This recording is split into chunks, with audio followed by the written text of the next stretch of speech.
Annyeong, it's Mikey here, and today's video, guys, is going to be on the most budget keyboard you can build right now. This whole build in total should cost you only around $40 USD. I think you can actually do it cheaper. For me, this whole build actually cost me about 40. I missed out on sales and coupons on AliExpress. This is all from AliExpress. I think you guys can actually go out there even now, and there's gonna be some more coupons and you can actually get it for even cheaper. So what I did is I got this Tester 68 custom kit. I got these keycaps from the OEM profile, and I'm gonna be using the KTT King white switches for this whole build. So I hope you guys enjoy, and let's see what the end result is, and let's see what's inside the box. So follow me, let's take a look inside.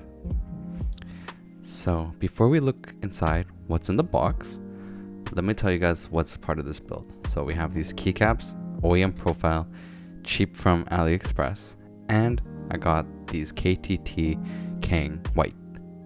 So these are gonna be what I use to build this keyboard, this budget keyboard, and the total comes to is about 43 USD.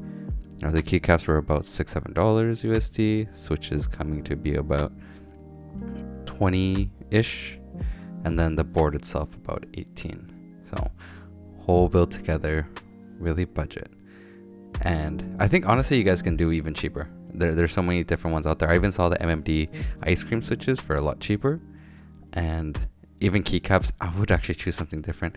I bought these because they were like super cheap, but definitely poor quality, definitely not the greatest. So let's go inside the box and see what we're dealing with.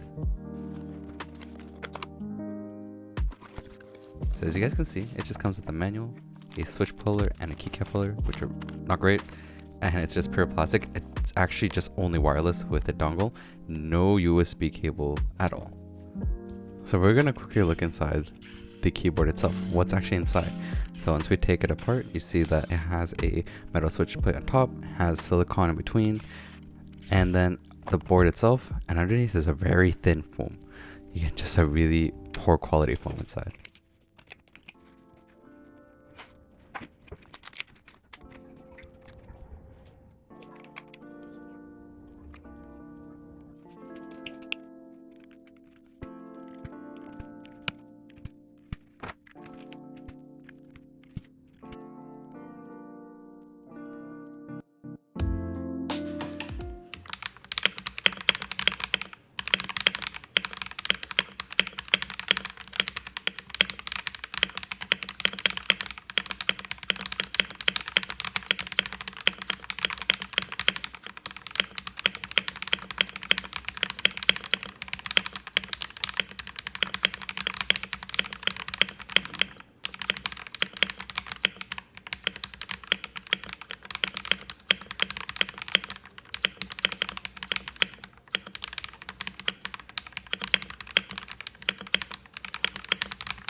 So what do you guys think? Honestly, I think just the stock switches, stock build does not sound very great. And that's why I actually did a little bit of modifications myself. So we're gonna go see, I did the tape mod, and I even filled the bottom up with some of the sound dampeners for used for cars. I don't have any foam left over at home, and I wasn't gonna just go and out and order one when I already have the sound dampeners. I would suggest you fill it up the bottom as well. It gets a very hollow sounding, but I think after lubing it and being able to add the dampeners, it made it sound a lot better. Now, again, this is only wireless. Comes with a dongle, batteries, but not wired at all. So if you lose the batteries, you run out of power, you're kind of screwed. That's why I would suggest, if you're gonna do something like this build for really cheap, if it's only for something very simple like a TV, I would suggest it. I mean, it is a little bit more expensive than, of course, just buying a Bluetooth keyboard. The last keyboard I had for the TV, which broke, was about $30, $35, and this only costs like 42. Though you could probably do even cheaper. So if you are into it, definitely, I would say give it a try. You're gonna have to put the extra work in though. Like, be sure you have to put in the extra work, or it's gonna sound really bad. And I really mean that. It gets very tingy, and like the switches also don't feel so great. But once you do it, put in the work in, definitely gets a lot better. So, yeah, I mean, I think this is the most budget keyboard that you'll be able to create right now. And of course, I think the prices are going to drop. So let's do a quick comparison what the KTG Kang sounds like in my Zoom 75. And then, yeah, let's see what you guys think. Let me know in the comments. You know, would you build this yourself?